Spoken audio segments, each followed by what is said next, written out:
ভূতের ট্রেন। মাহি ১৯ বছরের যুবতী মেয়ে। ক্যাম্পাস কমপ্লেক্সে সে একটা আইটি কোম্পানিতে জব করত। তার ডিউটি শিফট রাত্রি ১২টার সময় শেষ হতো। সেদিনও সে কাজ শেষ করে অফিস থেকে বের হলো, আর কিছুক্ষণের মধ্যেই তার সাইকেল নিয়ে রেলওয়ে স্টেশনে পৌঁছে যায়। সাইকেল পার্ক করার পর মাহি প্ল্যাটফর্মে তার ট্রেনের জন্য অপেক্ষা করছিল। হঠাৎ তার চোখ রেলওয়ে স্টেশনে লাগানো এলইডি বোর্ডে পড়ে। অন্য সব দিনের মতো এলইডি বোর্ডে ট্রেনের নাম এবং সময় শিডিউল লেখা ছিল না, আর এলইডি বোর্ডটা বারবার লাইট আপ ডাউন করছিল, মানে জ্বলছিল আবার নিভছিল। ঠিক তখনই হঠাৎ প্ল্যাটফর্মে লাইন কাট হয়ে যায়, আর সব জায়গা একদম ঘুটঘুটে অন্ধকার হয়ে যায়। কিছু ভাবার বা বুঝে ওঠার আগেই মাহি ট্রেন প্ল্যাটফর্মে চলে আসে। মাহি আর দেরি না করে ট্রেনে উঠে পড়ে। তখন রাত ১২টা বাজতে চলছিল। ট্রেনে উঠে মাহি একটি অদ্ভুত ব্যাপার লক্ষ্য করল। আজকে ট্রেনে একজনই প্যাসেঞ্জার ছিল, সে নিজে। মাহি তার হেডফোনে লাউড মিউজিক চালিয়ে দিয়ে চোখ বুজল, আর সিটে শরীর এলিয়ে দিয়ে বিশ্রাম নিতে শুরু করল। লাউড মিউজিক শুনতে থাকার পরও সারাদিনের পরিশ্রমের জন্য তার চোখ লেগে যায়। একটু পরে তার মোবাইল বেজে ওঠে। রিংটোনের শব্দে তার ঘুম ভেঙে যায়। মোবাইল স্ক্রিনে সে তার বাবার নাম দেখতে পেল। মাহি ফোন রিসিভ করলো আর তার বাবার কথা শুনতে পায়। মাহি, ট্রেন পেয়েছিস মা? হ্যাঁ বাবা, আমি ট্রেনে আছি, তুমি চিন্তা করো না। এখন কোন স্টেশনে আছিস? মাহি তার বাবার কথা শুনে ভালো করে চোখ খুলে চারদিকে দেখতে শুরু করে। মাহি তার নিজের চোখকে বিশ্বাস করতে পারছিল না। এই পুরো বগিতে কেউই ছিল না, না কোনো ডিসপ্লে দেখা যাচ্ছিল, না শোনা যাচ্ছিল কোনো অ্যানাউন্সমেন্ট। বাবা, আই থিঙ্ক কিছু একটা প্রবলেম হয়েছে। এখানে ট্রেনে কিছুই নেই, সব লাইট অফ, আর কোনো অ্যানাউন্সমেন্ট শোনা যাচ্ছে না। মা, তুই কোনো প্যাসেঞ্জারকে জিজ্ঞাসা কর কি হয়েছে। বাবা, এখানে কেউ নেই, শুধু আমি একা বসে আছি। বাবা বললেন, এ কি বলছিস মা? আমার খুব ভয় লাগছে। শোন, ট্রেন যখনই পরের স্টেশনে থামবে তুই নেমে যাবি, আমি তোকে নিতে আসবো। মাহি বলল, ঠিক আছে বাবা, বলে ফোন রেখে দেয়। মাহি পরের স্টেশনে নামার জন্য অপেক্ষা করতে লাগলো। এমনিতে এই ট্রেন 10 থেকে 12 মিনিট পর পর থামে, কিন্তু আজকে 20 মিনিট হয়ে গেছে, কিন্তু ট্রেন থামার কোনো নাম নেই। মাহির অনেক ভয় লাগছিল। তার কোনো আইডিয়া ছিল না সে এখন কোথায় আছে। ড্রাইভারের কেবিনে গিয়ে কন্ট্যাক্ট করার চেষ্টা করে যদি কোনো হেল্প পাওয়া যায়। মাহি তার মোবাইলের টর্চ অন করে ইঞ্জিন রুম পার করে ধীরে ধীরে ড্রাইভারের কেবিনের সামনে পৌঁছে যায়। সেখানে গিয়ে ড্রাইভারের কেবিনে বারবার নক করতে থাকে, কিন্তু ভেতর থেকে কোনো জবাব আসে না।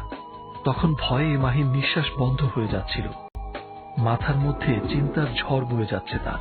সে অনেক কষ্টে নিজেকে একটু সামলে নিয়ে আবার তার সিটে ফেরত আসে। এখন শুধু ট্রেন থামার অপেক্ষা, যাতে ও কারো কাছে হেল্প চাইতে পারে আর তার বাবাকে ওখানে আসতে বলতে পারে। এইভাবে আরো 15 মিনিট চলে যায়। হঠাৎ ট্রেনের স্পিড ধীরে ধীরে কমতে থাকে। ট্রেনের স্পিড কম হতে দেখে মাহির জানে যেন প্রাণ ফিরে এলো। কিছু সময় পর ট্রেন একটি স্টেশনে দাঁড়িয়ে পড়ে, কিন্তু আশ্চর্যজনকভাবে সেখানেও অনেক অন্ধকার ছিল। স্টেশনে কোনো রকমের কোনো আলো ছিল না। মাহি ট্রেনের জানালা দিয়ে দেখে প্ল্যাটফর্মটিতেও কোনো মানুষ ছিল না। তখন মাহির ভয় আরো বাড়তে লাগলো। সে তাড়াতাড়ি তার বাবাকে ফোন করে।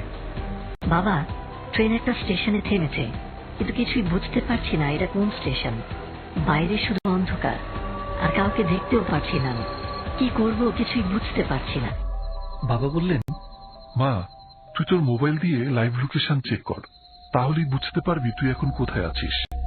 মাহি তার ফোনে লাইভ লোকেশন চেক করে অবাক হয়ে যায়, কারণ ফোনটি দেখাচ্ছে সে কোনো আননোন জায়গায় আছে, যেটা নাকি ফোনের জিপিএসও ট্র্যাক করতে পারছে না।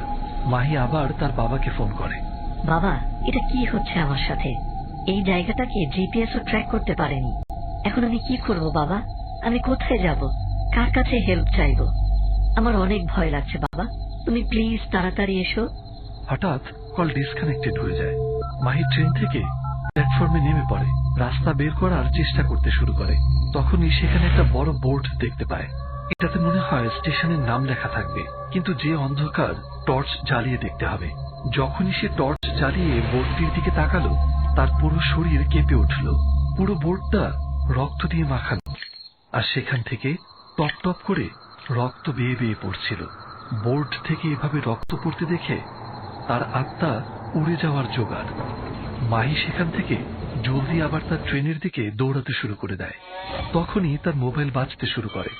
বাবা উপাস থেকে বলছিল, ভয় করিস না মা, সাহস রেখে কাজ কর।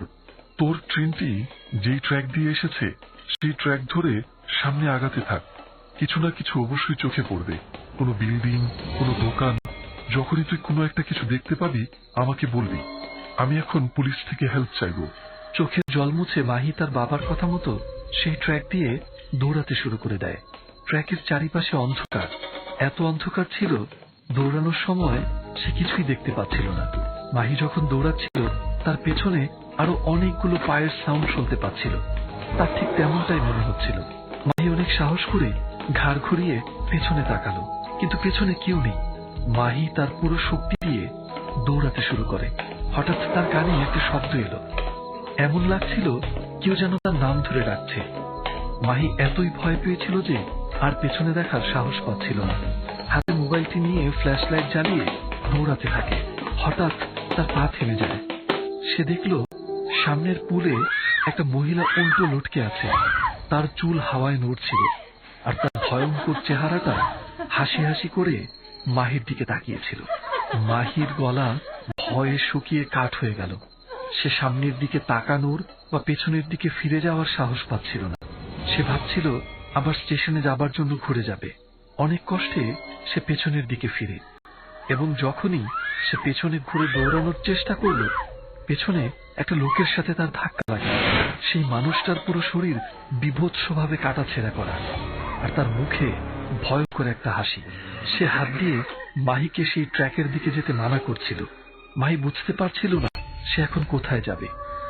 ভয়ে ভয়ে সে আবার পোলের দিকে তাকায়, কিন্তু যেখানে একটু আগে মহিলাটা ছিল সেখানে এখন একেবারেই শূন্য, সেখানে কেউ নেই। তাই মাহি আবার সেই লোকটার থেকে বাঁচার জন্য পোলের দিকে দৌড়াতে শুরু করে। কিছুক্ষণ দৌড়ানোর পর ট্র্যাকের পাশে এসে একটা গাড়ি দেখতে পায়। মাহি তার বাবাকে গাড়ির কথা বলার জন্য ফোন করতে চায়, কিন্তু ফোনের ব্যাটারি একদম লো। এই গাড়ির হেডলাইট অন আছে, তার মানে গাড়িতে কেউ আছে। কি করব? হেল্পের জন্য যাব, নাকি এই ভুতুড়ে স্টেশনে নিজের মরার জন্য অপেক্ষা করব? মাহি কিছু সময় ভাবার পর গাড়ির পাশে গিয়ে হাত নাড়তে লাগলো। মাহিকে এমন অবস্থায় দেখে গাড়ি থেকে একজন লোক বের হয়ে এলো। কি হয়েছে? এত রাতে আপনি রেলওয়ে ট্র্যাকে কি করছেন? সব ঠিক আছে তো? মাহি ভয়ে হাঁপাচ্ছিল, এমন লাগছিল সে যে কোনো মুহূর্তে মাথা ঘুরে পড়ে যাবে। মাহিকে এমন দেখে লোকটা ওকে গাড়ির ভেতরে ঢুকিয়ে নেয়। বলল, আপনি আরাম করে বসুন, ভালো করে বলুন কি হয়েছে। মাহি বলল, জানি না কি হচ্ছে আমার।